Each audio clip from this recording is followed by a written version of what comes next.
So here tonight we have the Panasonic GH5. We're headed off to the Enlighten Festival here in Canberra. Basically the Enlighten Festival is an arts and projection showcase with lots of tricky shooting situations, and we're going to see how this camera holds up.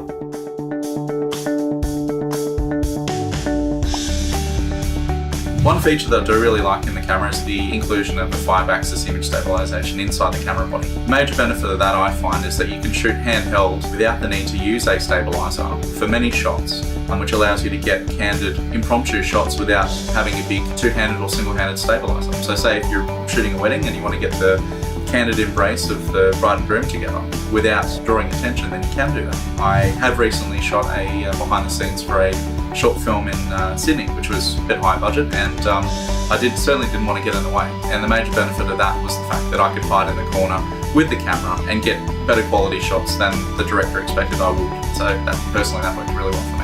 One of the very professional features I find with the Panasonic GH5 is the fact that you can record in cinematic color profiles. So you're using a DSLR or mirrorless style camera body, but you're not getting a video looking product. You're getting something that looks like it could be played in a cinema. The other benefit too is it does come with color profiles that match up really well with other cameras. So if you're shooting a project with different operators and you've got all different cameras, you can record in a Rec 709 profile, which for the editor is much easier to match up with other camera systems. What I really liked about this camera and the Panasonic GH5 is the fact that there were a few features that were included that weren't talked about in the press release for the camera. I'll start with the first one that I quite like, which is called a Synchro scan. The idea behind the Synchro scan is that you can adjust your shutter speed very incrementally to basically reduce any flickering you might have when recording slow motion video. So that actually did mean that I could light my subject properly at night and achieve a really good result. Another great feature is the monochrome live view.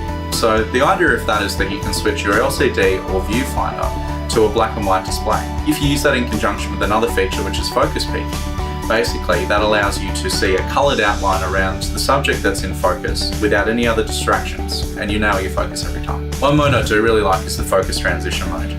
The idea being is that you can pre-select your focus points in your frame. So if you're doing a complicated camera move, you know that the camera will still hit the focus points that you want. From a stills image perspective, I find that the color tones and skin tones for subjects have really improved in the GH5 over previous models in the GH lineup. I would recommend this camera for any freelance filmmaker or photographer. It's a very capable tool for producing high-end quality content and very dependable.